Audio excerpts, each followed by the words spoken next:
We're living for the moment, now we're one with the world. I can't lose this feeling I get. My heart's in the right place, and so is my soul, yeah.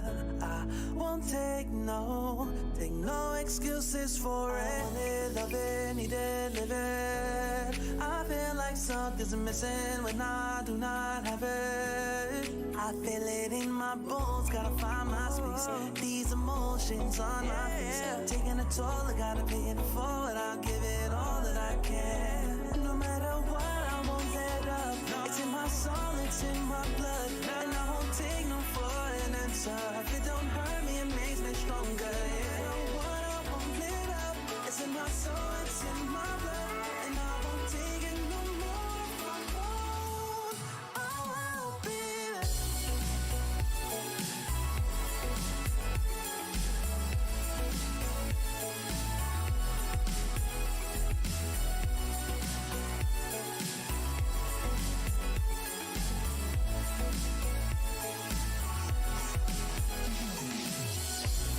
Just leave it to me.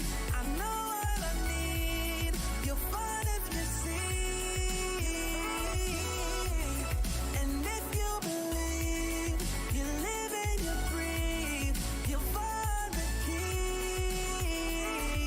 Lifting me, lifting you. Can't go alone, let's do by two. Doing this together, it's me by you. All through the night, all through the night. This is me, this is you. When we get together, we can all pull through. I don't ever wanna stop this groove. Let's get it right. Take it to the Lord, then take it to the grave. Listen to the wise man, tell me what he say. Listen to your heartbeat like it still bleed. A little bit of hope, yeah, it's what we still need. Say a little prayer for the moment. Give what you got, just go in. Can't hold you back if you own it. Live your life like a chosen. No matter what, I won't let up. It's in my soul, it's in my blood, and I won't take no for an answer. If it don't hurt me, it makes me stronger. No matter what, I won't let up. It's in my soul, it's in my blood, and I won't take it no more. I won't. Oh, baby, just leave it to me. I know what I need. You'll find if you see. And if you believe, you live and you breathe, you'll find the key.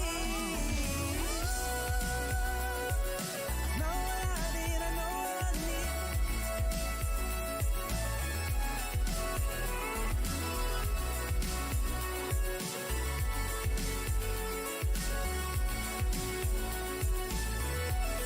You find the keys.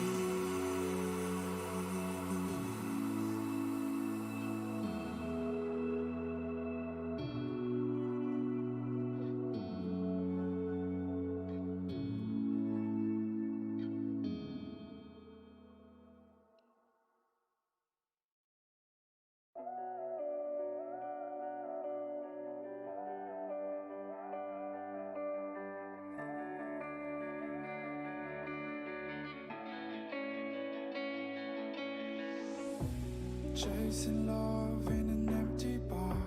Pour a drink till I make it past. The midnight hour seems to come and go, but I know. Walk on up with a drink in hand, sipping mixers 'cause you can. And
Hello, everyone, and welcome to RCI TV's presentation of the ICGT Sprint Championship, fourth round here in the Silver Cup.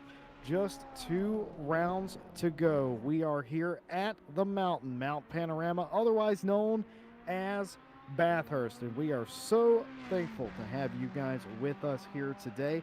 Got Silver Cup action, as I mentioned. I am Jesse Lee, working the cameras behind the scenes and whispering in my ear, Jake the Bosmeister Boswell, and it is my pleasure to introduce, for the 4th time, Mr. Paul Jeffrey.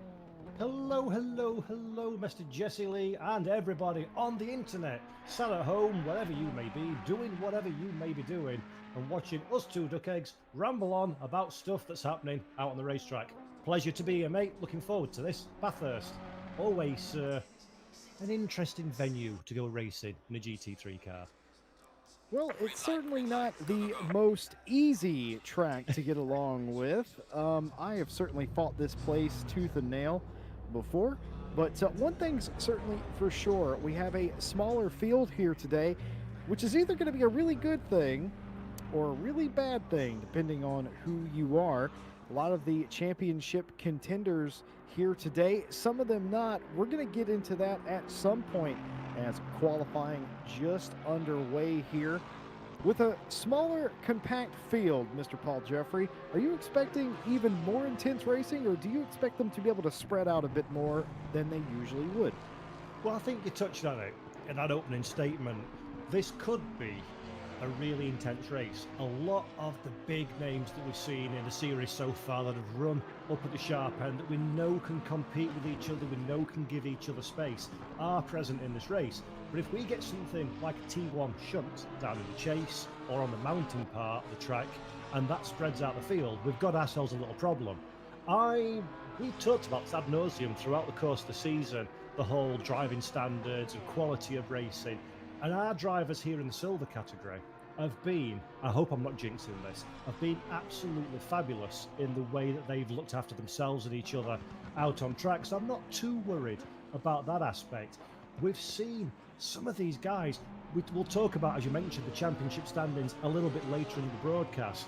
But because we've got some key drivers missing, there's some real big opportunities for the likes of Schumacher, for the likes of Whitford, for the likes of Wurzburger as well, who's currently 6th on the timing screen but was fastest in practice, to really jump up the standings. So even if the racing product itself has quieter moments, the impact this is going to have on the Silver Series and the overall championship standings heading into the grand finale, that is tantalising to see how that plays out. And that's really going to spice things up, I think, a little bit, because we've seen a little bit of domination, I think it's fair to say, Jesse, by Wagner in particular at the start of the season.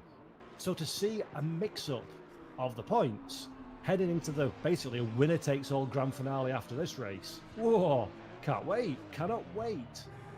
Yeah, certainly Wagner and Ripper have done some serious damage. Of course, it doesn't look like Ripper is in this race today, and neither is our championship points leader either. We are without Stefan Zero today. He is not here, but Martin Ulrich is. The reason that's important, guys, is I'll talk about later. They're only a few points difference. They're going to be quite a large gap here. And what of Wagner here, or Wolfsberger, for instance, as well. A lot of different storylines, a lot of things to actually talk about, and I'd be remiss if I did not mention Mr. Mark Whitford, who we're looking at right here, out here on their lap. See that local yellow there, Paul? Should probably get used to that. You see that just as often as you see the green flag around here, especially up at the top end of the circuit. Yeah, Mount Panorama is one of those venues, you love it or you loathe it.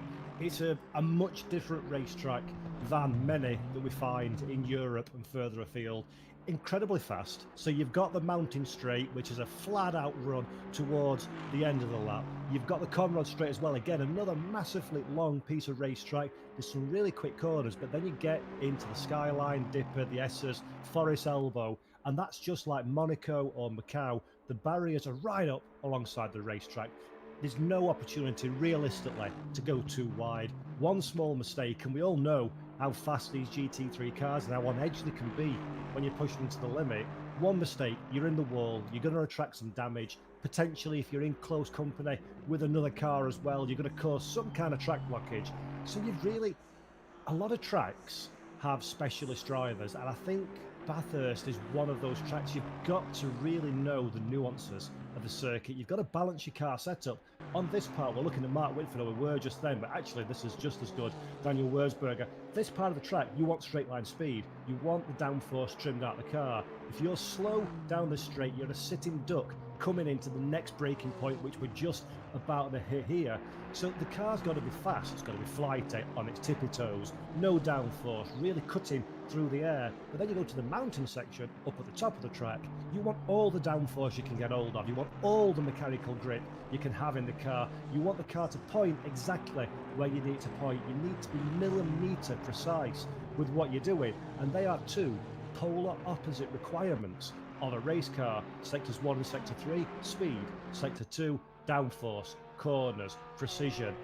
How our drivers cope with that from a mental point of view in their driving style, not pushing too hard, and how they cope with that in a car setup point of view and the compromises they choose to make and the effects those compromises may have on their speed now and towards the end of the race. That's really one of the main intrigues about Bathurst. This is one of the tracks where you're not, it's fair to say, you're not racing your competitors, you're racing yourself on the track, almost the full part of the battle, as we're looking at Michael Wagner now coming into the tight section of circuit that we spoke about. So always fascinated, Bathurst, always incredibly interesting to see how a race pans out. Yes, you know, there's an old saying, a good friend of mine who taught me a lot about sim racing in the early days. He always said, speed is good, but preservation is key. And if there's one thing about this place that absolutely rings true around here, you are going to see the ebb and flow around this place. You're going to have cars like this Porsche that absolutely kill it through Skyline and the twisty bits at the top of the circuit, but get absolutely stomped on these long straightaways. We got Wurzberger, who's leading the pack right now at a 201.54. That's nearly a second quicker than Whitford, who was initially quickest, but then you have Schumacher, who has taken second place, but he's still 3/4 of a second down. Wagner can do no better than fifth. What about Wurzberger? If he can keep this up as Van Krausen goes up to fourth place, still 1.5 seconds thereabout off of the pace. That's the most British looking Aston Martin I've ever seen. But what of Martin Schumacher? Is he coming back around again? He's getting everything and a little bit of the grass. Very expensive lawnmower. Can he improve? Yes, he does by 2/10, but even still, half a second off. This could be an interesting storyline. Once again, the world's most expensive lawnmower. But this is exactly what I'm talking about. This could be the Wurzberger show, and this could be 2 in a row. For those of you that weren't with us at Kyalami, and by the way, shame on you if you weren't, Wurzberger disappeared in front of the field after an early battle and stole the show. Though the show for me was watching Mark Whitford battle out for second place for the entire race, a position that he was constantly under fire and actually lost a few times on the road. He still managed to get that position back and take second place, hero of the race. But everybody has it to do now with half of qualifying gone. Wurzberger in pit road, having a reset, having a rethink. One man that's not sitting in the garage having a rethink is going to be Van Krausen here. I would say that was a fairly disappointing lap for Van Krausen. I think he would agree, over being a 1.5 seconds down. He's going to hope that this lap ends up a lot better than this previous one. Yeah, Van Krausen looks a little bit short of confidence watching him out on the circuit. I've just been watching him there, Jesse, while you were telling everybody about what happened last time at Kyalami. Van Krausen's, it looks like he's not got enough confidence to run close to the walls. I've seen him a few times get close and then start to pull away, maybe a little confidence lift on the throttle. I'm not sure exactly how the lap time's going to pan out. We'll find out in a moment. He's just about ahead through Murray's, which is the final corner of the lap, so we'll watch his time to the line. But Van Krausen looks like he just needs a little bit more of a push in the car, 1.2 seconds away from Wurzberger in provisional pole. By the way, Wurzberger, 201.548 in the Honda. I don't know what he had for breakfast today and a fortnight ago at the last race, but I want a piece of that one. Wurzberger is absolutely on fire in this championship at the moment as Mark Whitford goes across the line, remains in third position, just 5.5 tenths of a second away from the quickest time and the fastest of the Aston Martin. So Honda, BMW, Aston, Lexus, Porsche, Ferrari, Aston, a very popular car from 8th through to 10th, Ferrari, Aston again, and Lamborghini. A nice selection of cars, but Wurzberger making that Honda sing around Mount Panorama at the moment. Fabulous performance up to press. It absolutely is. I was actually starting to wonder if Wurzberger wouldn't even come out again, knowing that he had such a, I mean, half a second, let's be honest. That's an incredibly wide margin. I would say that's comfortably wide. And I was wondering, he sat in pit road for several minutes, and I started to wonder if we wouldn't see him again. But indeed, he has to come out and maybe protect his lead, maybe at least go out there and see if he can't improve. No harm in trying. So he's back out there on a flying lap. Speaking of flying, Michael Wagner in 6th place. A bit disappointing for him. We haven't really seen the Porsches perform too well around here. Certainly when we covered Pro last week at this very time, they seem to have a bit of difficulty towards the end of the race, something to pay attention to. And look at that thing wiggle as it comes down through the S's. And now on to the, yes, we're going to see a replay of that. Actually, watch this right here. Look at that wiggle on the brakes, getting everything, get a second bite of the cherry there, getting that thing woed down. Holy cow. And that's kind of the highlight really for me to show you all. It's a handful. Some of these cars, handful. That Lamborghini by Sardi in 13th, absolute handful. Ryan Gill would absolutely agree with that sentiment, but absolutely fun to drive as well, according to him. I wouldn't know. Too scared of the Raging Bull. Talking about a Porsche, though, right now, the Pride of Stuttgart, and it's going to come across the line, and that is going to be good enough to improve. He's only a second down on the timeout, back in 4th position. Still, nobody threatening Wurzberger with that 201.5 at this time. But is Martin Schumacher about to do that and reverse the curse we are about to see in one turn's time? Yeah, that's Wurzberger lap that we, not sorry, Wurzberger, Wagner lap we just saw that in the Porsche. That's an incredibly uncomfortable ride, and to do that for an hour in the race is going to be very, very difficult. As Schumacher crosses the line, 4 thousandths of a second away from provisional pole. A fabulous drive from Martin Schumacher in the big BMW, and it looks like he's going again for another lap. Is he? Yes, he is. So Martin Schumacher, 3 minutes left on the clock, fancies his chances. Wurzberger sat in pit road, comfortable with a half a second lead, will start to get palpitations now. There's not enough time, or just about enough time, to get out there and do a singular lap as Wurzberger exits pit road. We're looking at Martin Ulrich now, another one of the championship contenders, again going for another fast lap. And Jesse, all of a sudden, temperature turned up to gas mark 9. Everybody's on. There's some lap time being given up by this racetrack, and Wurzberger's going out there to protect his his qualifying lead, but Martin Schumacher, buoyed by the last lap, is on an absolute flyer in the BMW. Look how the car is getting towards the edge of the wall, getting the maximum width of the racetrack Schumacher possibly can, making the track as wide as he possibly can, get a little bit of curb, down on the brakes, into 4th gear, 3rd gear for this section, keep it nice and tight, get hard on the brakes and get into 2nd, catch both curves, missed the inside wall, a quick spurt of accelerator, we're coming down into the tight hairpin, incredibly difficult corner this one, much more controlled than the Porsche we saw last time out, but that pushed him a little bit wide to the outside wall, and that, Jesse, is going to be a problem coming down the Conrad straight into the chase. He will be losing a few thousandths, maybe even tenths of a second, and that may have been just enough to stop Schumacher improving. Well, I can absolutely say Wurzberger's response to that was to immediately get back out on track. It's going to take everything in him to get around, to get a lap in, but Schumacher is going to be coming down here.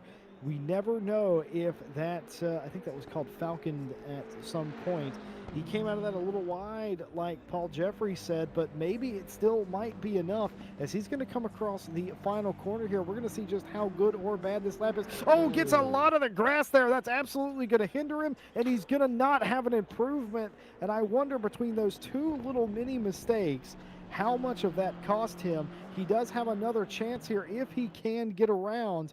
I think he's still technically on it. No, he don't really know. That camera's really mesmerizing to me. I wasn't aware. But yeah, he is still on it, but this lap doesn't seem to have quite the magic. And of course, for those eagle-eyed viewers out there, you'll notice that track temperature 39°C at the track, 31 ambient, just a little bit of a crosswind here at the racetrack today at Mount Panorama. But that track temp is going to hamper times, and it's going to hamper grip. Yeah, that was Schumacher, you say, a couple of small mistakes, snatched an inside brake into the final corner, ran it wide on the grass. That's 1/2 of a second straight away there. The incident that we talked about in the live pictures as well, just running wide onto the long back straight. Again, a couple of tenths of a second given up. So Schumacher, one to certainly keep an eye on his time. Can he improve? It's only 0.004 of a second. That's less than the amount of time it takes to click your fingers. Is Martin Schumacher, I'm determined to call him Michael, needs to improve. But Daniel Wurzberger, absolutely on the ragged edge in this beautiful looking Honda NSX GT3. Wurzberger's gone from incredibly comfortable to under all the pressure in the world. But one thing, Jesse, I will say, just looking at this lap, I'm not sure, comparatively speaking, how fast it's going. Wurzberger's car looks a lot more stable than any of the cars we've seen on a push lap at this point, and that is going to pay dividends come race day. Whether he starts on pole or second position, you have a comfortable race car and a fast race car around Mount Panorama in a 60-minute race. That's the key to success. And at the end of the day, points are paid at the end of the race, not at the end of qualification. Amen to that. Several cars already finishing their qualifying lap. Wagner will do no better than fourth. Schumacher will do no better than second. But is Wurzberger coming back around to get a standing ovation? Maybe it's an encore. We're going to see if he can improve and widen out this gap. Not that it matters too much, but oh my goodness, 2-minute .942. It was a stonking lap by Wurzberger, 0.6 to the good.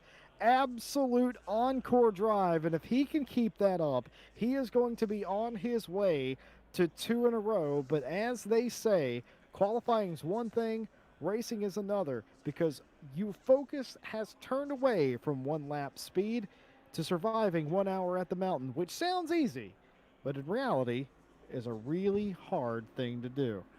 Well, I do not know where Daniel Wurzberger is finding lap time in that NSX. I'm going to make a dramatic statement based on someone who doesn't have enough information at his fingertips.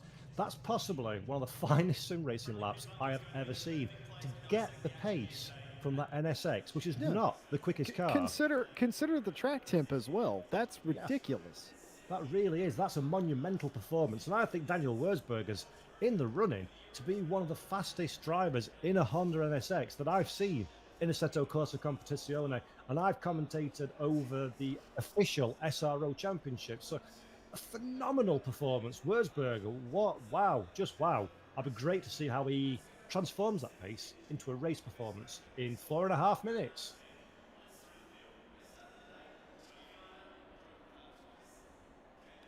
Yes, indeed. He gained all of that time, I'm being told in my ear, from Forest Elbow down to the line. That was incredible. He was dead even or thereabout until that point. Made up all that time in the final bit. And with 4 minutes to go, it is going to be a story of, can anybody catch Daniel Wurzberger? Well, Schumacher is going to try. And don't forget about Mark Whitford in third place.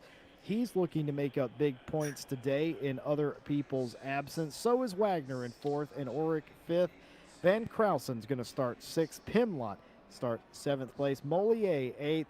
Raid in ninth and Rabes in 10th place. Starting unluckily outside the top 10 is going to be Vendica, Roschek, and Sardi, and that is going to be 11th through 13th place. Smaller grid here today. in the Silver Cup ICGT Championship. Still glad that you guys are with us. 3 minutes or so under starters' orders is the grid at this time. Just thought we might catch you up a little bit on how we got here today, or perhaps what the standings look like for us today. Stefan Zero is your championship leader with 141 points. He is not here today and will not gain points. Martin Ulrich is here today. He had 138. He is the front runner to be your championship leader at the end of the day with 1 round remaining. But Mark Whitford may have something to say about that. He's third in the championship, starts third on the grid today. Michael Wagner, also 4th place in the championship, 124 points. Of course, Marco Ripper, who has had so much success winning 2 of the first 3 races, is not with us here today. Of course, he had that disappointing start and finish at Kalami 2 weeks ago. Martin Schumacher, who is trying to run down Wolfsberger, is actually ahead of him in the championship in 6th place with 111 points. Wolfsberger has 109. You're starting to get a better picture of the championship, I hope. Raid in 8th, Vidicka, Mollier, they're all within striking distance, the entire top 10. And for those that are here that are outside the top 10, like Raves and Pimlott and Van Krausen, it is all about opportunity here today. And that is exactly what all of these drivers are looking to do, and that's capitalize. But in my experience, it is a lot harder to do that here than you might think. They're going to charge off into turn 1, and I would reckon my lunch money, Mr. Paul Jeffrey, that they're going to make it around to the chase before they crash for the first time. Ooh, that's an interesting bet. I shall see your challenge, sir, and raise you. I reckon we're going to have a clean first lap. I think everyone's going to behave themselves. There's going to be best behaviour from all of our Silver Cup drivers, and we're going to have ourselves a great motor race. I hope we do, but you sort of suggested about an opportunity for some of these drivers to make up ground in a championship. The worst part of having a plan is a plan can only ever go wrong. The best tactic to make for any driver is deal with what's in front of you. Don't worry about the championship positions. You've got a race, you've got 60 minutes upcoming. Go drive, do the best you possibly can, finish as high as you possibly can, and where that shakes you out in the order, you'll deal with after the event. The Wurzberger-Schumacher fight, for example, Schumacher's not going to be thinking he's a handful of points ahead of Wurzberger in the championship. He's going to be thinking, I want that win. Pure and simple, and trying to do the Andy Prio tactic of just scoring as many points as are available to you at any given moment and see how that shakes out at the end is definitely, I think, personally, the route to take for these drivers today. Well, Wolfsberger's in the catbird seat right now. I mean, if he gets a good start down into turn 1 and he can get clear and he has clear running, he could do exactly what he did 2 weeks ago. And at the end of this thing, we could be talking about a completely different championship complexion than we have been for the past 3 rounds. So that's going to be an interesting story to follow as well. By the way, for those of you that keep score at home, we had 8 different leaders at the pro race last week, which you can see right here on YouTube at RCI TV that play that VOD back. That was such a good race. And oh, by the way, 3 of the leaders in that race all hit a wall and were unable to continue in that position. And I'm not saying that's going to happen here today. I'm just telling you that is a possibility and something that we have seen before, especially in recent memory. Everybody out on their parade lap, 13 cars strong, and you know what they say, Paul, you only need 2 to have a race, but we are blessed with 13 here today. And look how close Schumacher is following Wurzberger up the hill. Do you think that's a bit of a psych-out tactic? Without any shadow of a doubt, that is signalling your intent right from the very first opportunity. Schumacher, Wurzberger made up his time, as you rightly said, through Forest Elbow, the Conrad Straight, Chase and Murray's, which is exactly where Schumacher lost all his time on his quickest lap. So Schumacher's got the pace to stay with Daniel Wurzberger. This is a race, this is not hot lapping, this is 60 minutes, there's a pit stop, I can't remember. No, there isn't. There's a 60 minutes of a fight. If Schumacher can put Wurzberger under pressure, if he can show his nose at certain parts of the racetrack to signal intent of wanting to overtake, Wurzberger's going to start looking in his mirrors and not through his windshield. And as you've just said about the pro race, we've had 3 drivers make contact with the wall and into retirement. This is a track that tries to bite you. This is like poking a stick at an aggressive dog racing at Bathurst. You might get away with it, but eventually you'll be bitten. And this is exactly what Bathurst is. Poke a stick at an aggressive dog, and it will bite you back. And that's what Daniel Wurzburger's got to be careful of. His confidence is high, his pace is high. But Schumacher has got all the tools in the chest to make something happen. And don't forget Mark Whitford, a very fast driver we've seen, not afraid to get involved in a fight. He is just a few yards away off the grid. One small mistake, one lapse in concentration, or something banzai from one of the cars behind, and we've got an entirely different race on our hands. Cannot wait, man. Can't wait. Absolutely going to be epic here in a half a lap's time whenever the cars are released. Mark Whitford in the running for the best defensive driving award of the season, I think. Any man that can defend a podium position for 1 solid hour and not really break a sweat, and is Mark Whitford to AT. Wurzburger has a mirror full of Schumacher here on this pace lap, hoping that immediately following the green flag dropping here, that will no longer be the case, but certainly is right now. You can see Schumacher not even weaving about, has no interest in doing anything like that. Laser focused on the task at hand. It is a bit cooler than it was in qualifying, must be said. 35 degrees C, or as the British would say, it's clouded over. And it's actually not clouded over, but it is indeed mostly sunny here. Ambient temperature 30 degrees. Still got that pesky wind that seems to be blowing, I think, up the back straightaway here, so that's good. That will tote them along that extra little bit as the drivers make their final preparations. And for me, that's hitting every one of those touch buttons in a car. Never put me in a GT car, Paul, that has touch buttons, because I'll hit every single one of them. It's just so enticing. It's why I'm not an astronaut, I'll have you know. As they line up 2 by 2 by 2 by 2 by 2, they will get ready to come across the final corner here and run down that incredibly short front straight on the way to their first lap, hoping all goes well. Paul Jeffrey, take us away. Thank you very much, Jesse. So as you say, the cars are lining up. Everybody's concentrated on the task in hand now. Schumacher, as you rightly pointed out, not interested in tyre weaving, just filling up the mirrors of the Honda NSX in front. A very intimidating black livery BMW. Schumacher knows what he wants to do. He's on the outside for Hell Corner. All the drivers now lining up nice and neat, looking for the lights. We've got a green light nice and early. Everybody gets away from the line perfectly well. Wurzburger on the inside looks a little bit slower than Schumacher is ahead of him, but he will have the inside line for the corner. Spots his braking point, goes to the outside of circuit. Mark Whitford now getting interested on the inside of the BMW. Whitford and Schumacher, Jesse, running side by side, and Whitford gets the position, so the Aston Martin pulls clear of the BMW, and this is just what Wurzburger needs. It's absolutely so, but Schumacher is going to try to go back down the outside. He's going to be on the wrong side of the corner, but Whitford giving him all the room in the world as they go up through here. Yes, he's absolutely done it. He's got that second place back, but he has went wide there. Can Whitford do anything about this? Whitford's going to try. Is he going to try and duck out? No, he isn't. He's going to play a gentleman ball here and not do anything. But the leader has gone around. He slammed hard into the wall. Schumacher around the outside. They're going to be side by side in one of the tightest parts of the track. Whitford looking for any way around in third place. Can they get it done? Schumacher all but runs out of room, gets it done. Wurzburger under attack from Whitford. Whitford down the inside. Whitford's going to take it before they get down into Skyline. He's absolutely done it. And all of a sudden, it's all come undone in the third corner. And Wurzburger is back to third.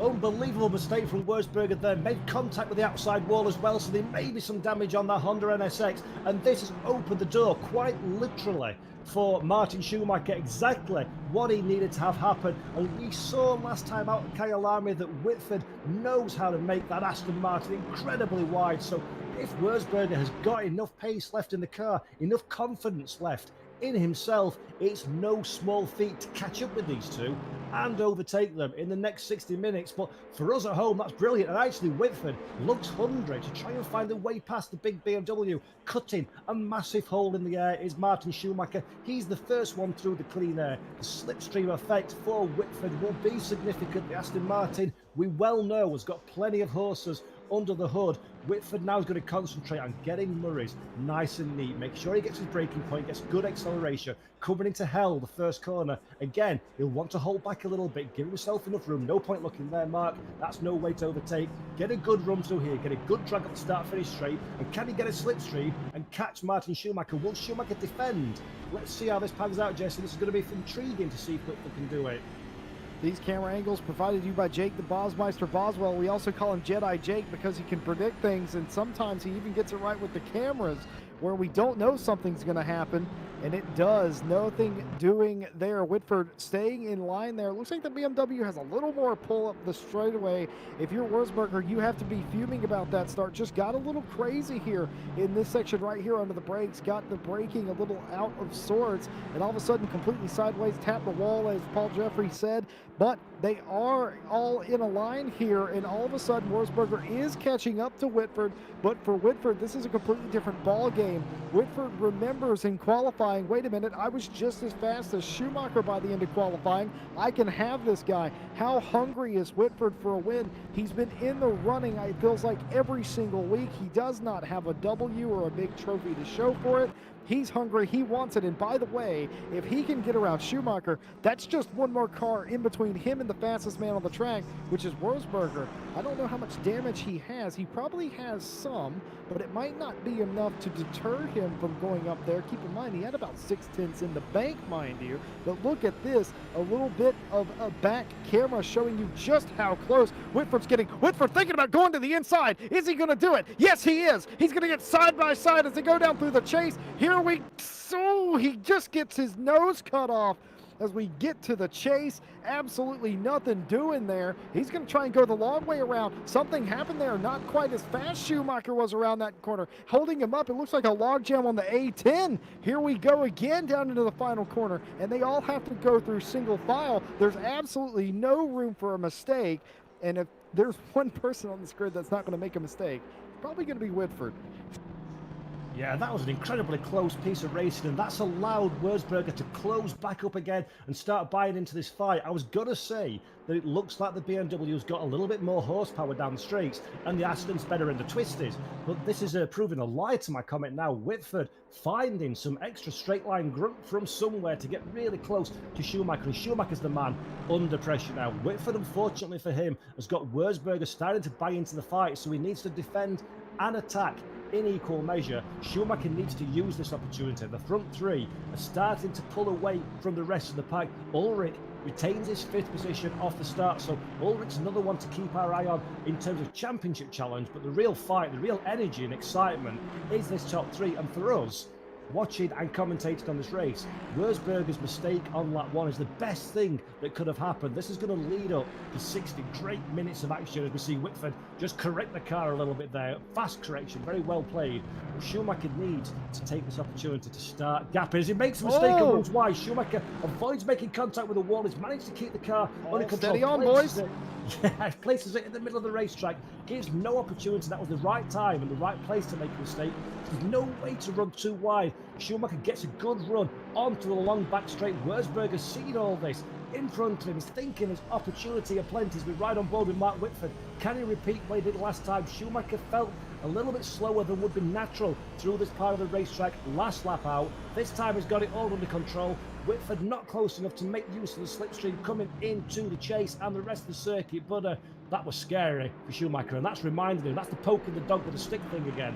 This track will bite you. You need to be on it for 60 minutes, and that's going to be challenging to talk about it, never mind actually race against it. Yeah, indeed. Schumacher still leads Whitford, leads Wurzburger, but Wurzburger, of course, has cut all the way up there. We saw that in-car camera there. We saw Wurzburger think about it coming down Conrad down into the chase. Didn't do anything there. He has to be incredibly calm, cool, and collected here to not make a mistake. As you see, the top two run all the way off into the grass. Wurzburger does not do that in that respect. But anyway, they are still nose to tail. Wurzburger here is in a very dangerous position because if he tries to make a move here, as he's thinking about going down to the inside, doesn't actually do it in all actuality, just kind of falls back in line. Of course, you got to show him the nose, don't you? A couple things to mention. Pimlott has come in for his pit stop. So has Rosechek. Rosechek came in for his pit stop and has exited. He has taken his car out of the race. We're down to 12. Roscheck in 13 is out of the race. Pimlott has done their mandatory pit stop. As a reminder, every car has to come down pit road, take at least 1 liter of fuel, no mandatory tire change. So pit stops are, around a second or two around here unless you do make changes. And we've seen some people come in early and make those strategy calls work. Here's the guy that we're talking about that could potentially walk out of here today with the championship lead. This is Martin Ulrich in that number 41 Lexus. He's under fire from Van Krausen. And meanwhile, we have a battle for the lead as we go back to the front. They're going to be coming down Conrad side by side. We've seen the BMW have the legs. He has the inside here, but is it going to be enough? If Whitford can stay level here, this may be something magical, but I don't think he is going to be able to as they nearly run out of room. Whitford does, in fact, stay side by side as they come down through the chase. They're still side by side. There's a touch. There's a touch between the top two. Nearly coming off the track. A flash of anger from Schumacher. Schumacher has lost out. Nearly overtaken by Wolfsberger. New leader, Whitford. Wow, that's a great piece of racing. Schumacher in frustration flashed his lights, but realistically Whitford did nothing wrong there. Schumacher needed to give him the racing room, which he did not, but all three cars survive, and now we've got a new race leader, but with a BMW that's potentially a little bit faster in a straight line behind. And Schumacher looking to make amends almost immediately, gets the slipstream of the Aston, is to the outside for the next section of corners, which is not the optimal position to be in a quarry bend, but Whitford lets him go, lest he should get any penalties from the in-game stewards. So good driving from Mark Whitford there, playing the numbers game, playing the percentage game and safety net, letting Schumacher through, play it safe, definitely going to get no stewards inquiry from that one. And Martin Schumacher has gone from first to second and back to first again, all within the blink of that eye. And Daniel Wurzburger's just sat there thinking, I could be 4 seconds up the road if not for that first lap mistake. What does Wurzburger do? Does he hold tight and see what these two boys get up to? Or does he get stuck in? A very difficult choice. Oh, Paul, he has to just sort of dig himself in because 50 minutes of this race to go, a pit stop, all of this is just unnecessary to be involved in. If you get the run, take the run, obviously. You're a racing driver, but stay patient. He's very clearly got an incredibly fast car, and every time we come down through the S's, Whitford just closes right up to the back bumper of Schumacher here. We're going to see if he has a run here again. Is it enough? I don't think it is this time, but very nearly. We had a new breakaway leader, but those pesky straightaways, they just seem to get in the way. But that being said, look at the slipstream here. As you said before, the BMW punches a gigantic hole in the air. That Aston Martin just gets right up in it. And is he going to try it? Yes, he is. He's going to slam it up the inside of the chase. He's going to have it done, but it's going to be a crossover. Whitford's going to overshoot it by a mile. That might as well be Falcon Heavy as he overshot that. And he's going to be well out of the league. And by the way, what happened to Wurzburger? Wurzburger's nowhere in the shot. He must have went off the road or been slow at some point. Whitford ducks down pit road, decides this is the adequate time to come in and do his pit stop 10 minutes into the race, and I just don't know anymore. That's intelligent driving from Whitford, really intelligent. Made a mistake, knows what's happened, knows that potentially he's got some lap time in the car, minimised the time lost from that mistake by jumping straight down pit road. Massively intelligent. You cannot underestimate how difficult to make that snap decision from Mark Whitford was. Really impressed by that one. I was thinking while he's doing it, get in pit road, son. Minimise your time loss. Your tyres are mucky. You're flustered. You need to calm yourself down. And he's done exactly the right thing. We've seen that the Aston's not quite as quick as the BMW at this point in the motor race, but it's fast in the twisties. Whitford's got some lap time in there. He's come out in, or will be coming out, should I say, in reasonably clean air. That is exactly the right move. We saw Stefan Zero, I think it was last time out at Kyalami, drop down pit road nice and early and recovered to 4th position, if memory serves me correct. So Whitford's thrown his hat into the ring for this race win.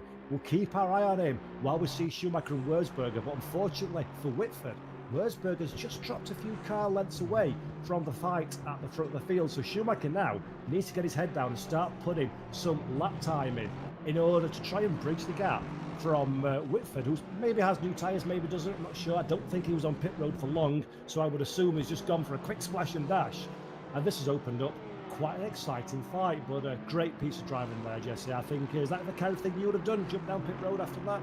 I probably wouldn't have, because the red mist would have descended by that point, and I would have totally messed that up. But Mark Whitford, an incredibly smart racing driver. I think he did the right thing. I agree with you. So what Whitford's looking for, and what Paul's alluding to, is he's looking for Schumacher to sort of hold up Wurzberger here and slow each other down. That will be more than enough to make up the second or so gap that would have been created by him mowing the grass that he did. But that's sort of what he's going for right now. He decided to come on in, duck down pit road, get that service done. He is good to the finish. We will not likely see that battle resume and manifest itself for, what do you reckon, about another 40 minutes or so.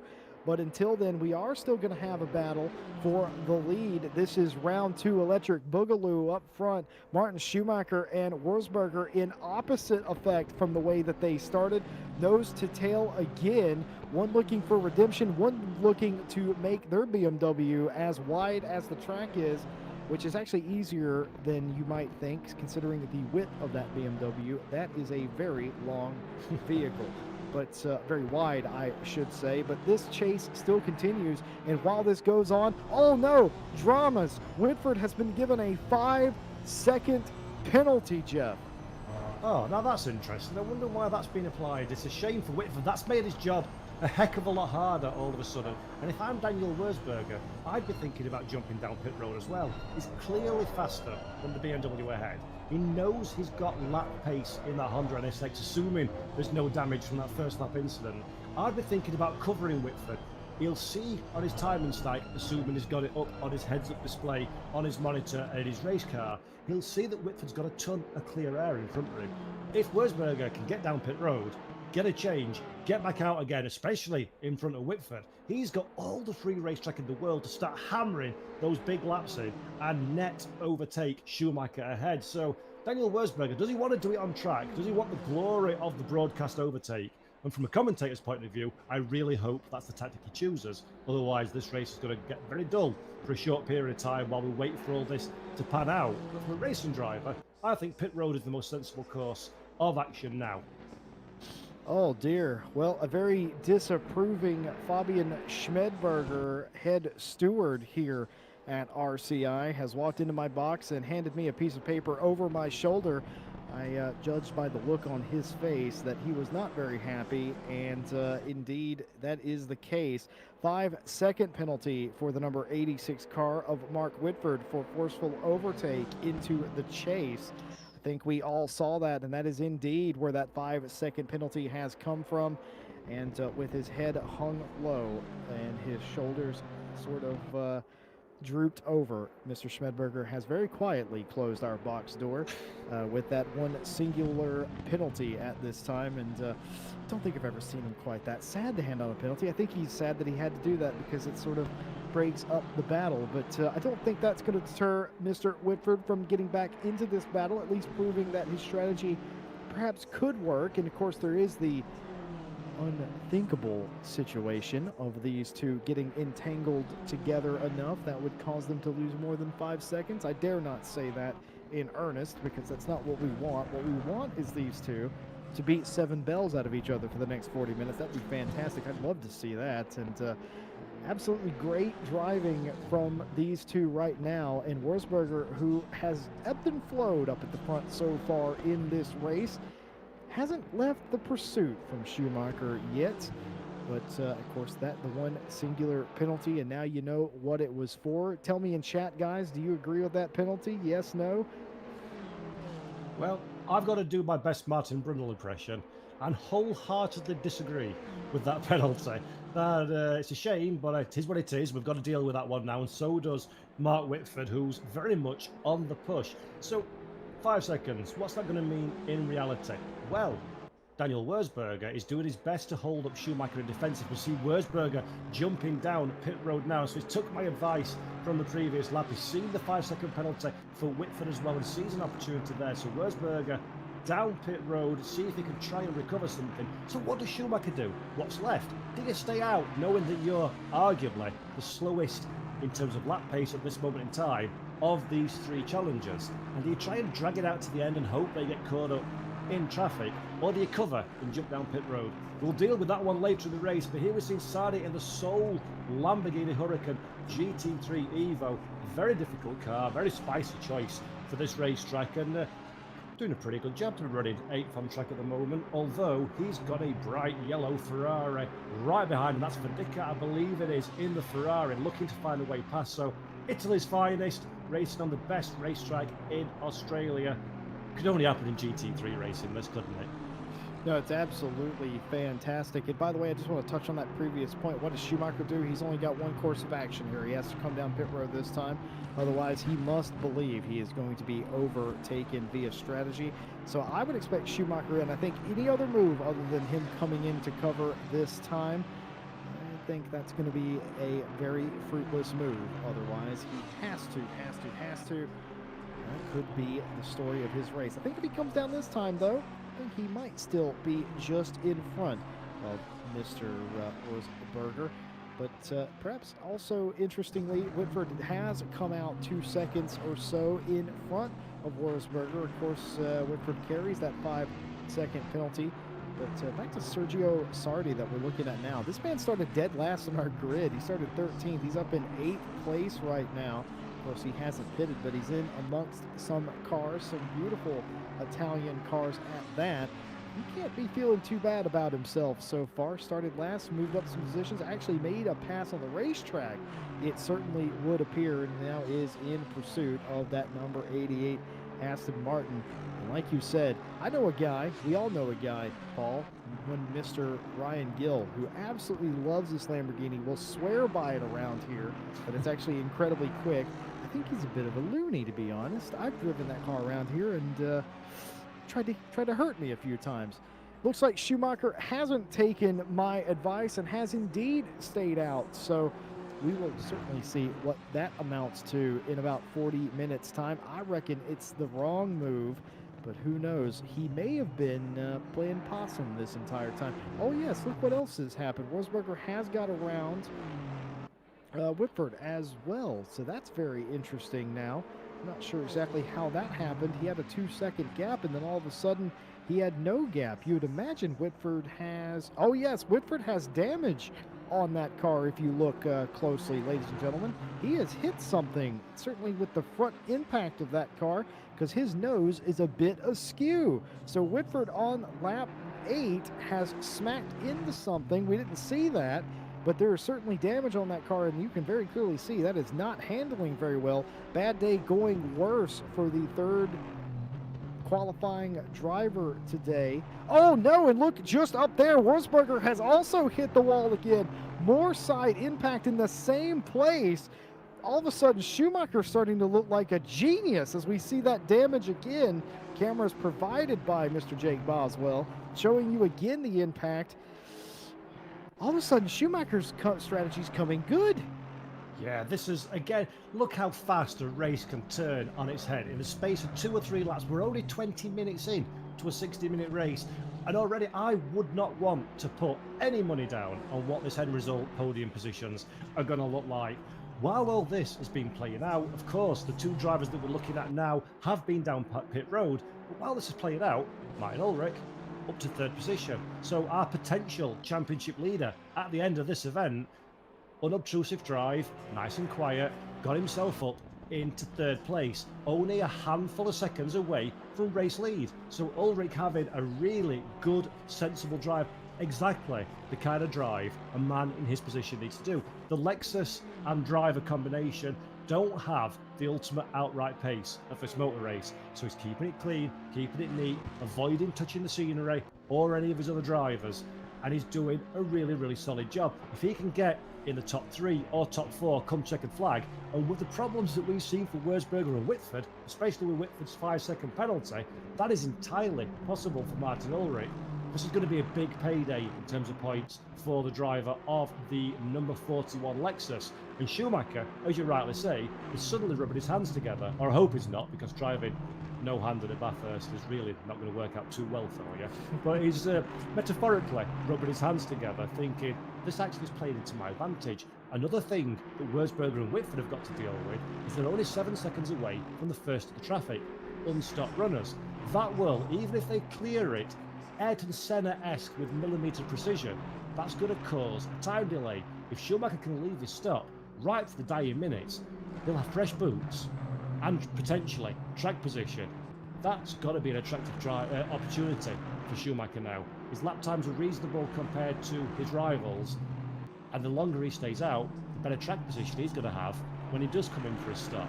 So I think, ladies and gentlemen, we've got a very interesting final 6 or 7 minutes of this race ahead of us. But meanwhile, there's 37 minutes to get through, and Marcus Reid having himself an Aston Martin fight. Two beautiful cars, very different liveries, and this is the fight for 4th position. Yeah, indeed it is. Van Krausen is trying to sort of worm his way out of this position, but he's finding it a bit difficult. Also, somebody in chat pointing out that the gap between Schumacher and Wagner is actually coming down. It was nearly 5 seconds a lap or so ago. It's down to 4 seconds. He took nearly 3/10 out, did Wagner, in a single sector. I don't know if that's overall pace, or if that's tires, the heat. The track temp is coming down, it must be said. 33 track temp. That's down 2 full degrees centigrade from where we started, and the overall ambient temperature is a bit cooler at 5:30 p.m. here at virtual Bathurst. But certainly, eagle-eyed people in chat, you're absolutely right. That time is coming down. In fact, comes down another 10th in the, I think that would be the 2nd sector here on the 11th lap. Meanwhile, as these two keep going at each other, Reid trying to get around Van Krausen. Van Krausen just doesn't want anything to do with this situation. Reid says, well, if you give me 4th place, I will be out of your hair. Very respectful driving. Lovely cars. Love that Aston Martin. I always said that if you don't like the Aston Martin, then we can't be friends.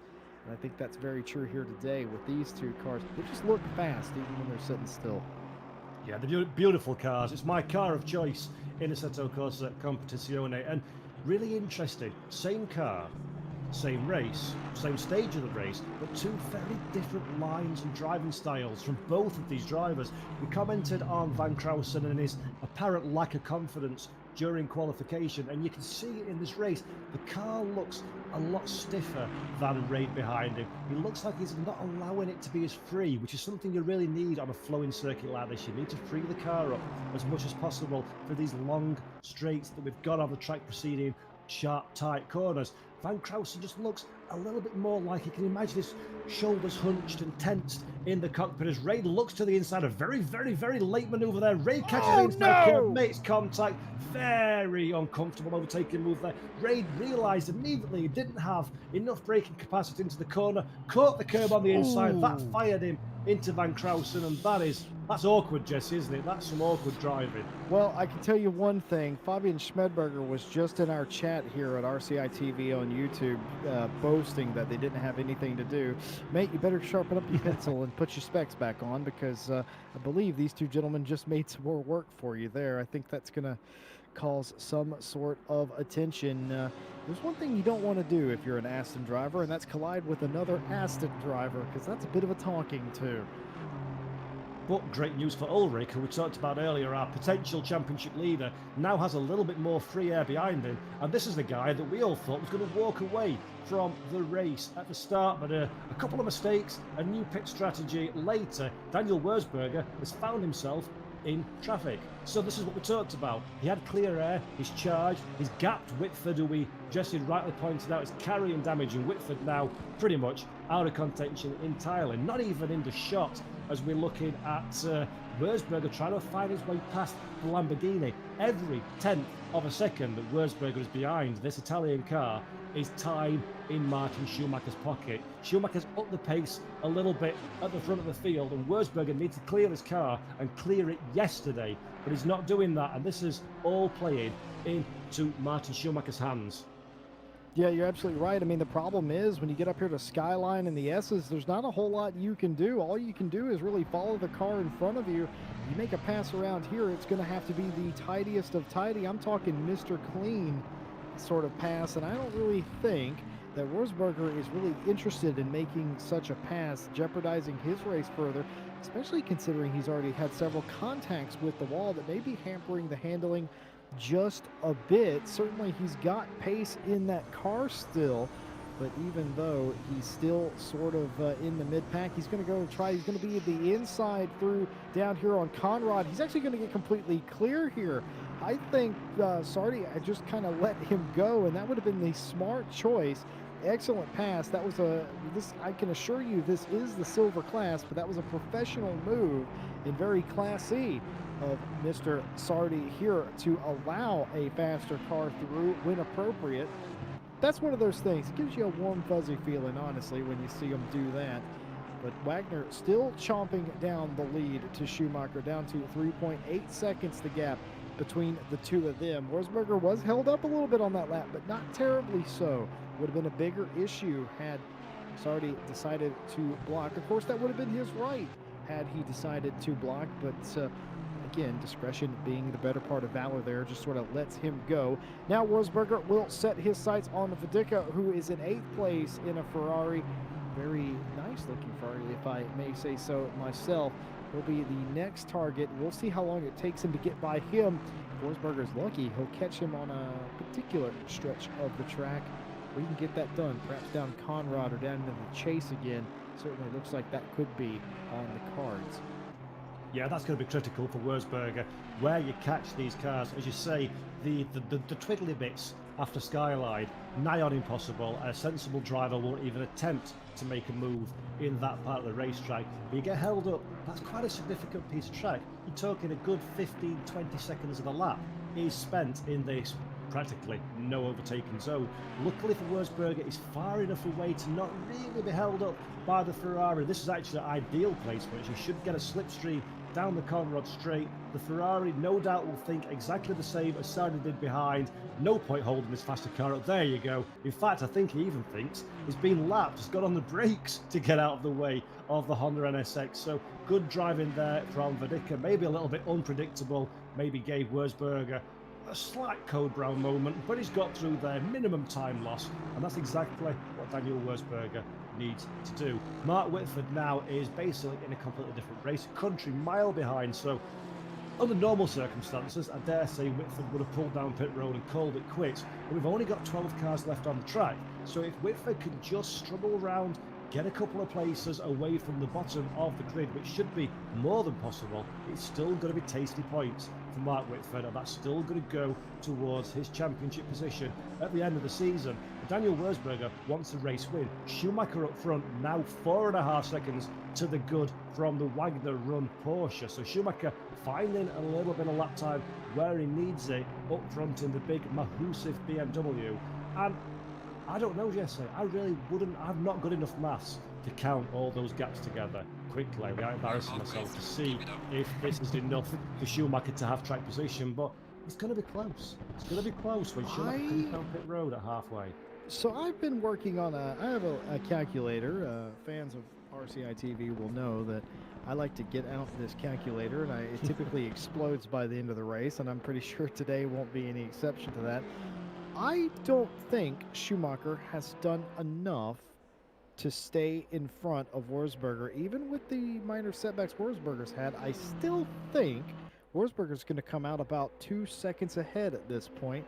I think that gap is only going to go out the longer he stays out, unless he's able, and he's betting on the cars in the sort of top 6, top 5 area to give him more guff, as just right now, Martin Schumacher is coming down pit road at the halfway point. So we're going to get that answer really quickly. And according to my math, Mr. Wurzburger is going to be out front by about a second or two. But again, that was all incredibly rough estimates there. Nothing to take to the bank or be guaranteed at all. Very quickly, before we see what happens here with this, thank you all for watching this presentation of the ICGT Championship here at RCI TV.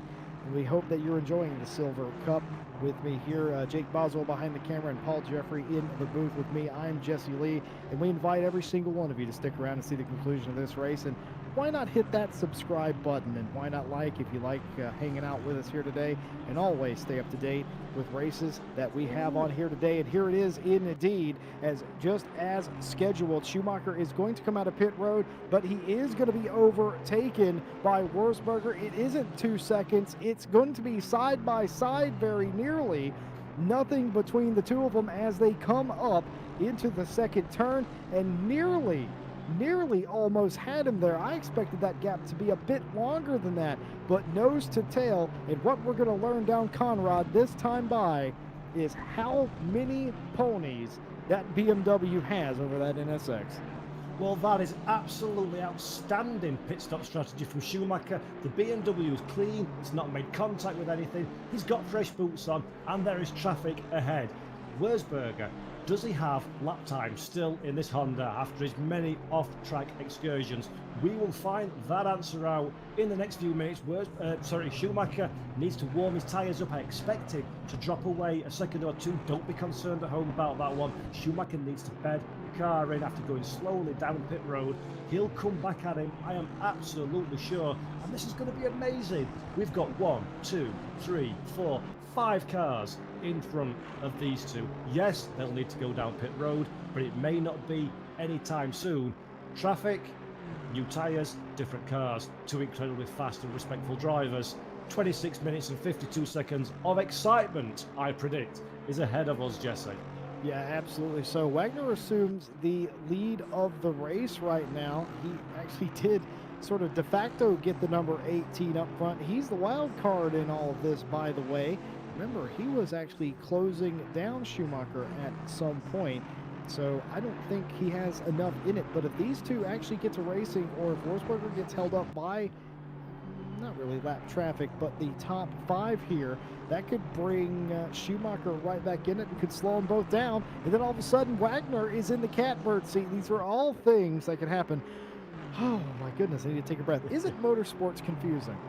It's confusing, but isn't it beautiful?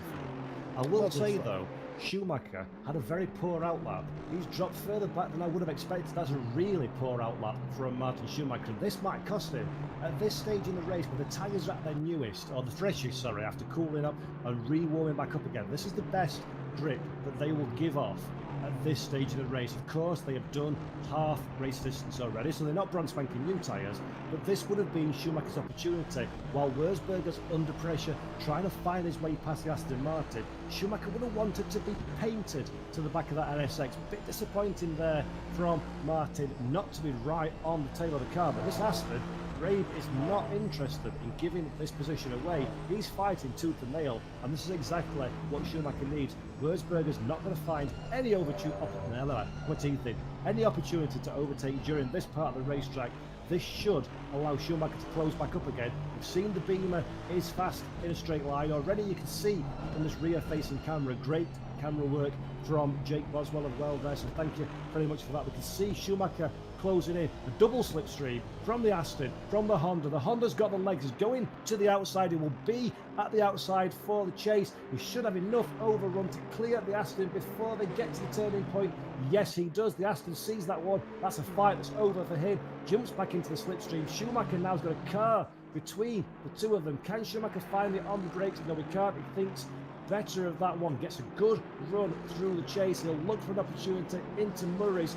No doubt the Aston will know exactly what's happening, leaves the door wide open. Will Schumacher walk through it? No, he will not. The Aston Martin runs a little bit wide, I think. No, he does not. Schumacher, more aggression, sunshine. Aston Martin, Schumacher, follow your namesake. You need more aggression. You're watching this race walk away from you, son.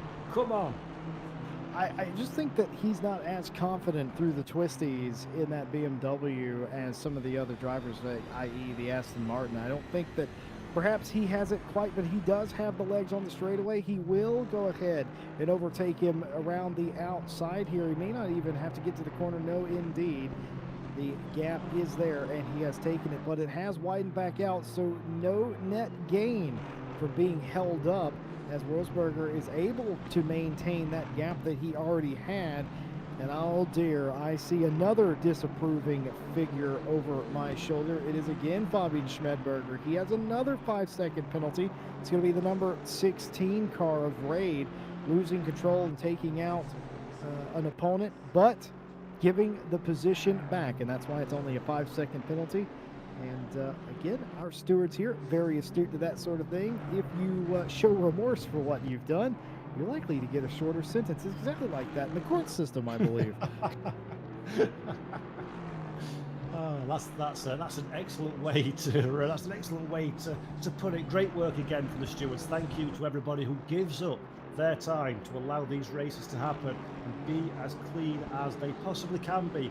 Simulated racing is not real racing, of course. The risks and dangers to life and limb don't, unless you've got a direct drive wheel turned up too high, don't exist. But our stewards are there to make sure that everybody behaves themselves and do an absolutely fabulous job. I've been with RCI for a very short time guesting in this championship, and I've been incredibly impressed with the quality of organisation, the fantastic job that Jesse Lee does with me here in the commentary booth, the stewards that are often the unsung heroes that you don't see or hear about, but do fabulous work to keep these races up and running. So congratulations to everybody at RCI, and of course, last but no means least, the drivers themselves that always put on a good show. But I will find Martin Schumacher and wring his neck after the race if he doesn't find some lap time in that BMW and get up behind Wurzburger, because this is a great race and a great opportunity. Martin Schumacher is being threatened by race department's own Paul Jeffrey. I have seen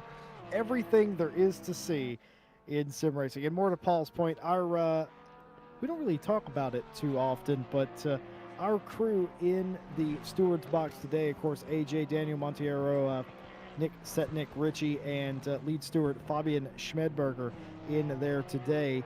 I wave politely at them, and they give me a one-finger salute. That is just how we have fun around here. But only the 2 penalties at halfway, pretty much what we sort of expected. We sort of expected that. You actually brought that up, Paul, at the beginning of the broadcast, that we didn't expect to see too many penalties. Silver seems to be that lovely sweet spot between standing on the naughty step and gentleman driver, and they certainly are showing us that here today, how they put on a show for us, and in a lot of cases incredibly respectfully so. Michael Wagner still leads this race over Martin Ulrich at this time.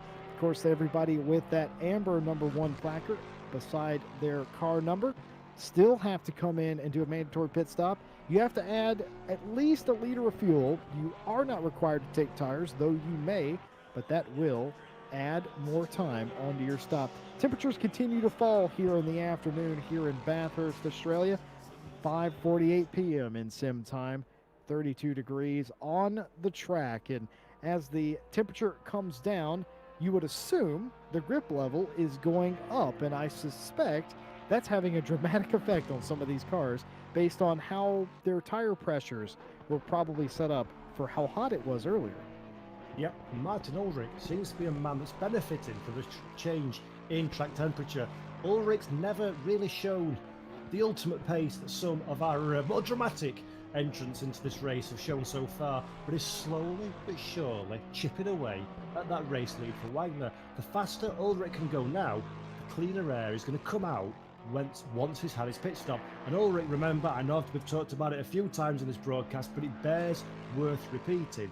Ulrich potentially can leave this race as championship leader as he gets a little wiggle on and controls the Lexus quite nicely indeed there. That would have caught Ulrich's attention quite considerably there. Very exciting place to lose control of the car. But Ulrich is having a really, really solid drive. He's doing nothing dramatic. It's not particularly exciting to watch. He's not in close combat with anybody, but he's been smart. He knows the limitations of his car. This is damage limitation with huge reward, and he's started to chip away at that race lead.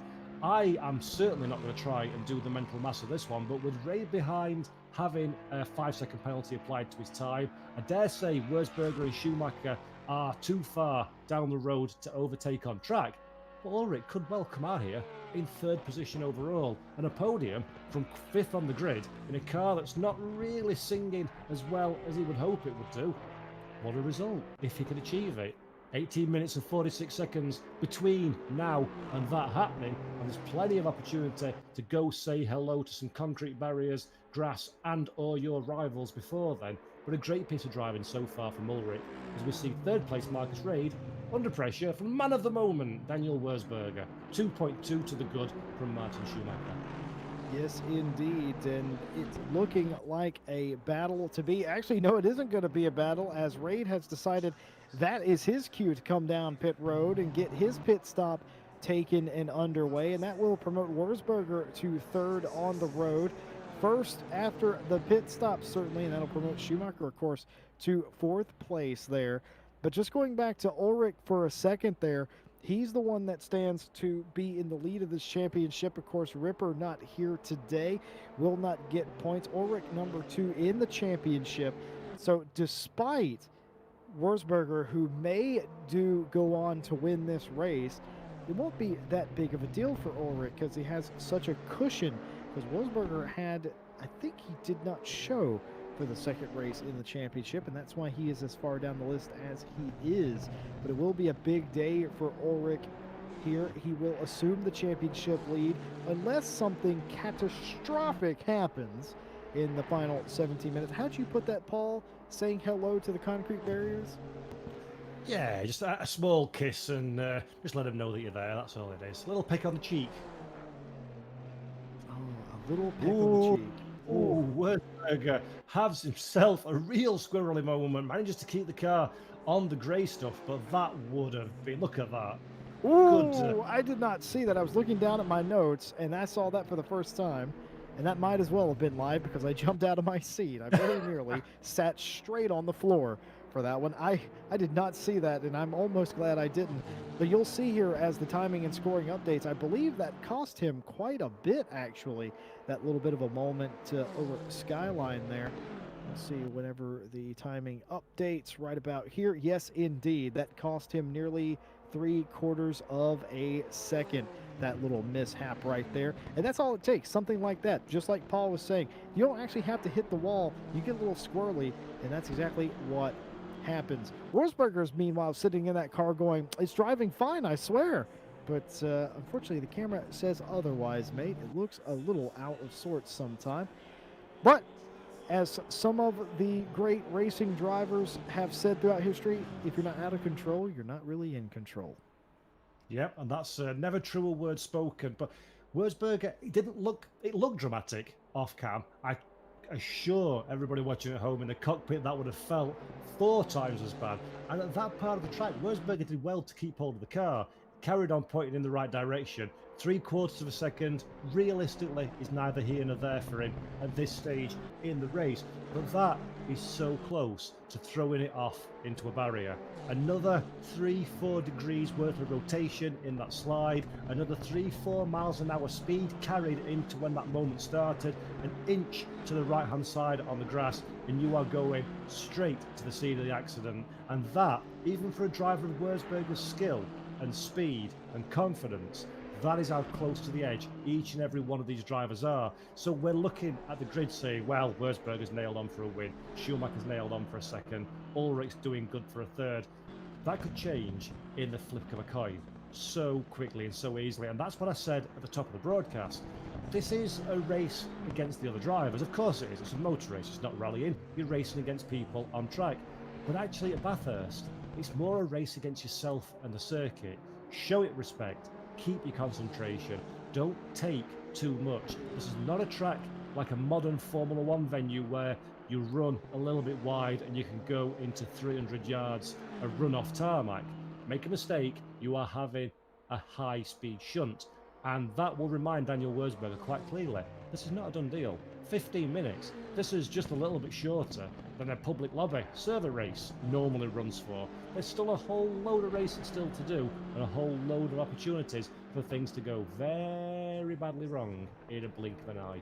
Yeah, indeed, and it very nearly did on that previous lap. And some of you at home may be wondering, why is Wurzberger pushing so hard? Well, that's because he can still see that black BMW in his mirror, and that's not what he wants to see. So he's spurred on by that. He doesn't want to see that car in the mirror. And of course, you still have to make lap time. You still have to make corners around here, and you still have to get around this joint. So it's not as simple as just putting on the fuzzy slippers and turning on the fire. You have to get away from that guy. Something must have happened. Either Rosberger turned up the wick or Schumacher dropped the ball. One of the two of those things happened, because it went from 1.7 seconds to 2.8 seconds in the matter of half a lap. I suspect it was the latter. Schumacher got a bit out of sorts there and sort of had to back off just a bit. And now we're getting into that zone where maybe Rosberger's a little bit more comfortable because he can't see him in that mirror whenever he rounds the corner. Oh my goodness. Schumacher trying to repaint some of the walls around here. Not really a profession you need to be in right now. You don't need any other colored paint on that black paintwork of that BMW. Almost called it a Mercedes. Caught myself. But even still, very dangerous here. Rosberger seems like the one that he has the pace, but he also seems like he's the one that's the most out of control at times. And isn't that wonderful? Isn't that wonderful to see? We're looking now, this is a man that we've not talked about or looked at for a while. Mark Whitford. What has happened to Mark Whitford? He's shown absolutely no pace after that shunt. The car must be heavily damaged, because several drivers ahead of him, Saudi, Mollier, Wade, Schumacher and Rosberger, of course, have all been in and out of pit road as Schumacher tries to back the car into the hairpin. So, yeah, not Schumacher, sorry, Whitford.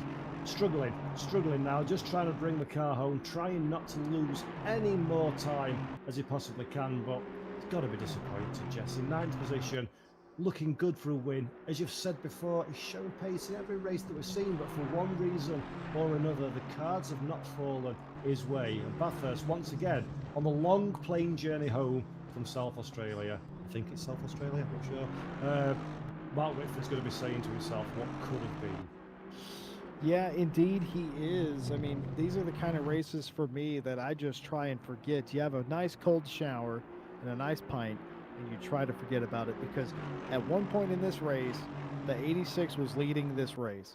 And then somehow to go from that to 9th in being threatened to be passed for 10th, it doesn't matter at this point. He's within 5 seconds. He's going to have it anyway.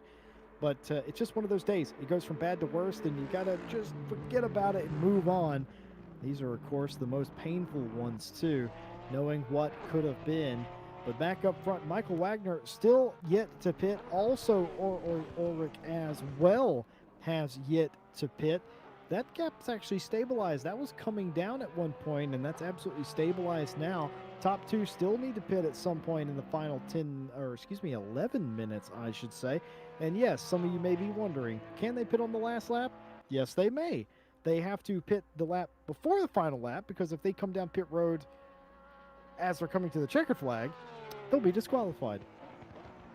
Unlike Michael Schumacher at the 2001 British Grand Prix, where he served his stop-go penalty after the checkered flag, which was, at the time, I didn't like Michael Schumacher, so it was annoying, but actually a real masterstroke of genius in strategy for that one. But Wagner runs a little bit wide through the final corner. He's had a good drive.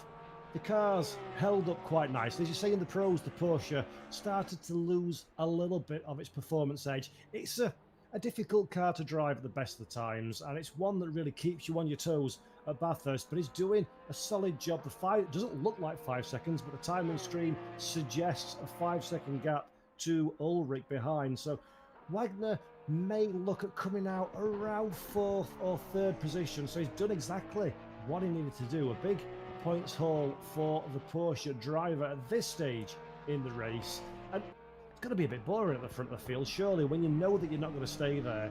That must get a little bit difficult to keep your concentration. Perhaps just a little bit. And guys, just to show you, there are battles everywhere on this track. It doesn't matter if it's for last or second to last, you're still going to battle out. The case, Sardi versus Pimlott, it is technically not, I don't think this is actually a battle that's going on here. I think Pimlott's several laps down at this point.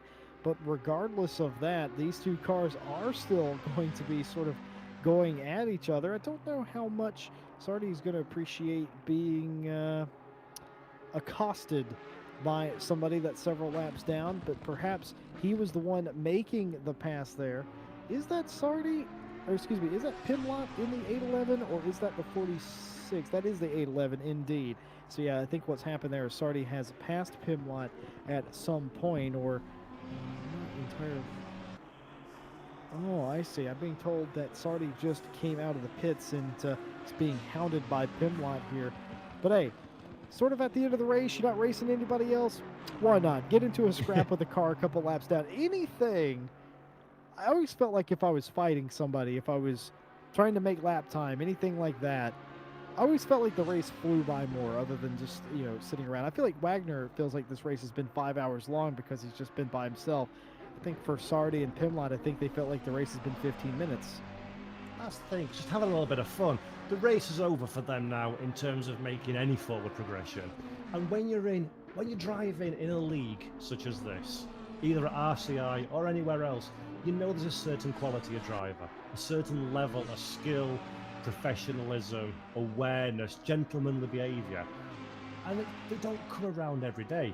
It's a mixed bag when you're racing in one-off events, or who you're going to be coming up against. So the opportunity to get in there and have a fight with someone you know is going to give you racing room, show you respect, it's just too good to pass up on. And rather than allow the lapped car back in front of you, or rather than let the lap car get away, have yourself a fight. You know you're going to enjoy it. It's not going to cost you anything. You might as well enjoy the last 7 minutes of this, what's been, I must say, a rather spectacular virtual motor race here at Mount Panorama. Thoroughly enjoyed it. To echo, while I'm on the subject, what Jesse mentioned earlier, thanks everybody for watching at home. Do give us a like and a subscribe at RCI TV. We very much enjoy things like this, and if you don't want to, do it for me so I can at least prove a little bit of worth at my time at RCI that I've encouraged at least a singular subscription rather than just keeping Jesse entertained for a little while once every 2 weeks. So press that button, make me happy. Press that button, that'll be grand. And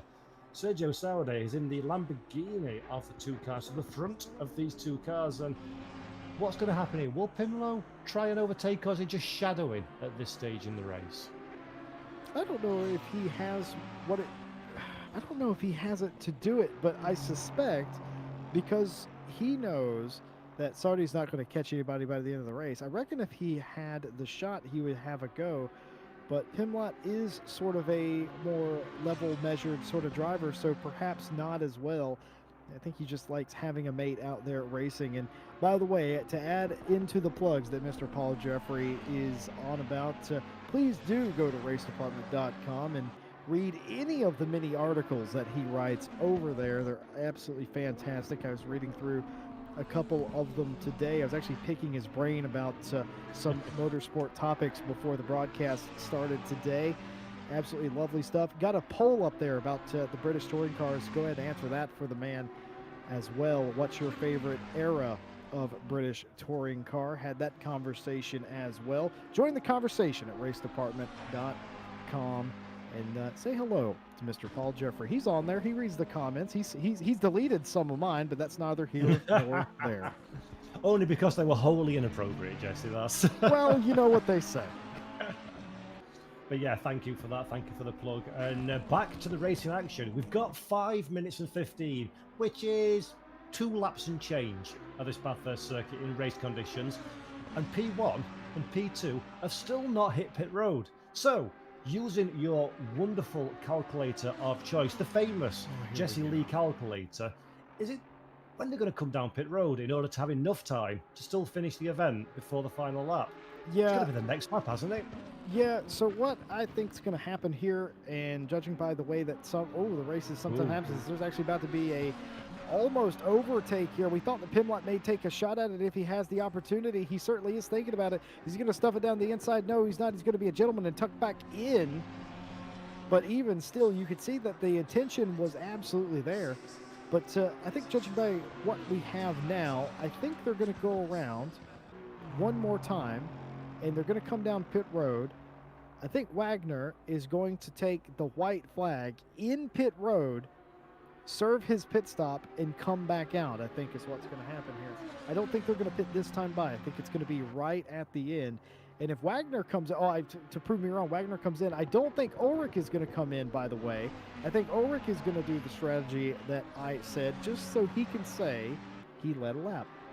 And that's a very nice bragging right point as well. So good for Ulrich to do that one. He started to close the gap down, so he knows it's getting towards pit window time. And this will be really interesting to see where Wagner comes out. For Ulrich's case, if Wagner comes out in traffic, that then opens the door. It's about a 5-second deficit, I think, for Ulrich. There we go. Actually, is that Schumacher ahead? That's a lot tighter than I thought it was going to be. Incredibly, actually, that is Schumacher ahead of Wagner. So only just behind Martin Schumacher's BMW. That's a lot closer than I thought it was going to be. Ulrich, I don't think he won't have put fresh tyres on, so he's got no tyre advantage and probably not quite enough speed or close enough gap. Oh, did Schumacher just tag the wall there? Schumacher certainly had a bit of a dramatic moment in the car. Whether he tagged the wall, I didn't quite catch it, but... Oh, we're going to see it here. Yes, he did! Ooh, that is not what Martin Schumacher needs to be doing at this stage in the race. That is a very dangerous move. The wheel was turning as well, so he's not even hit the front quarter of the car square. The wheel had a degree of turn on it. That could be suspension problems. Oh, I think he's got big problems here. Yep, Schumacher's in massive damage recovery mode now. It's going to be really difficult to get the car through this section of track. Wagner, in fact, would have seen that happening, and this is, wow, 2.5. Oh, I think something's broken on the front of that BMW. Yes. Yeah. Something massively wrong there.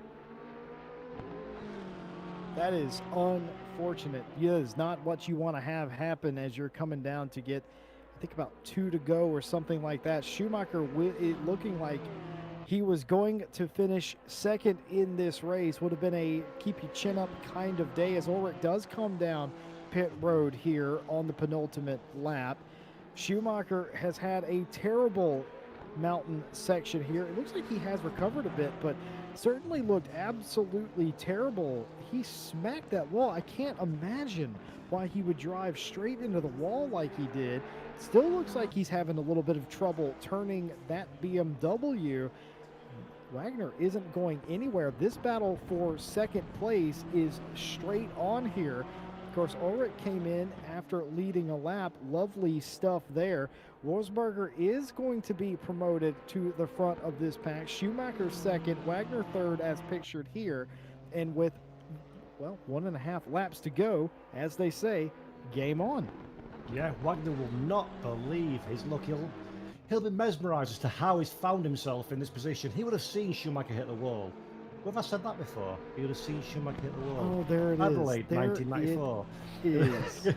Oh, as Wagner runs wide at the same piece of track, he manages to avoid talking to the scenery, which is good for Wagner, but has he got enough left in the tank? I thought you was right, Jesse. I thought Schumacher had significant damage, but maybe it was just the emotional state of the driver at that time, thinking, how have I let this happen? Because the BMW looks a little bit freer than it was now. Schumacher seems to have got whatever issues he had under control, but in a perverse kind of way, I would have liked to have seen heavy damage on that BMW, and I would like to have seen him try and retain this position over the final lap. But Schumacher, I think, has cashed in his lucky checks and now is left with a pocket full of change in the final 14 seconds of what has been a fabulous round 4 of the IGTC here at RCI. Well, just like the previous 3 races, absolutely unpredictable. We believe Wagner, by the way, did make a legal pit stop, and he has suffered the dreaded pit road bug. Yeah. So I believe that he has made the valid stop. Stewards will be able to check on that to make sure that is correct. But we do know there is a pit road bug, and we believe that Wagner has been bit by it, because we certainly know he has come down pit road. So has Rosberger, who has come across the line, collected the checkered flag. 2 in a row, Rosberger wins. Schumacher is going to hang on to second place. Wagner is going to finish in third. He's going to get a hefty penalty. We'll have to see if he didn't or did make a valid stop. At this time, I'm going to call Ulrich in 4th place. Could have been a disastrous day for him. Turns out he made lemonade out of lemons today. Raid is going to come across the line and take the 5th position after some early battles in this one. And so will Raid in 6th place. Fantastic stuff from him. Sebastian Raves pictured here. Do they have matching Aston Martins, those two? I think they might indeed have matching Aston Martins, as he's going to come across the line and take his 6th place. And again, this is all based on if Wagner gets to keep his 3rd position. Molier coming across the line in 7th place with a train of cars. Whitford, as it must be said, actually caught up to this pack at some point. We thought he had no pace, but caught up to this pack. So Molier 7th, Van Krausen 8th, Vidica 9th, Whitford 10th. And we are going to have Sardi and Pimlott, who will finish 11th and 12th. And this, your top 2. Look at the camaraderie here. This is fantastic to see after a hard-fought race. Yeah, great. Congratulations to every driver that took part in this event, but these two in particular put on a fabulous show for the drivers, for the spectators, and for us up in the virtual comms box. Great to see them running side by side. I love the fact that they're driving back around to pit road rather than escaping straight to the pit lane. I love to see that level of realism brought to the sim, and these two deserve all the plaudits in the world. An outstanding piece of driving. Schumacher, I've got to say, got a little bit on the lucky horse towards the last couple of laps of the race, not to be putting himself out of contention with that wall incident, but bravo. That was 60 minutes. It's gone by, Jesse, like an absolute flash. Thoroughly enjoyed every moment of that race.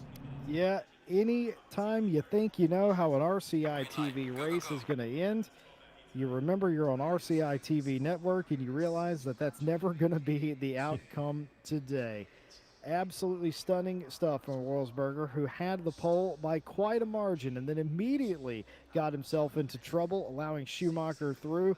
Looked like it was going to be a 3-horse race, turned out to be a 2-horse race in the end. Congratulations, Wolfsberger, winning for the 2nd week on the trot. Ulrich is going to assume the championship lead, and with 1 round left, we invite you in 2 weeks' time on the same day, the same time, to come and see the finale of the ICGT Silver Championship. On behalf of cameraman and streamer Jake Boswell, Mr. Paul Jeffrey, and myself, Jesse Lee, and on behalf of everyone in RCI, including our wonderful stewards, thank you for watching. Please like and subscribe. We'll have action here at RCI TV most days of the week. Thank you, Mr. Paul Jeffrey, for being with me. Final thoughts? Thank you very much, Jesse. Final thoughts. I cannot wait for 2 weeks' time on the final round and doing the mental maths, working out the championship positions. Brilliant drive from all. Really enjoyed it. Thanks for tuning in. Yes, indeed. 2 weeks from today, same time, the championship finale, all to play for in the final round. Thank you all for watching. We've been RCI TV. Have a pleasant evening and a fantastic weekend.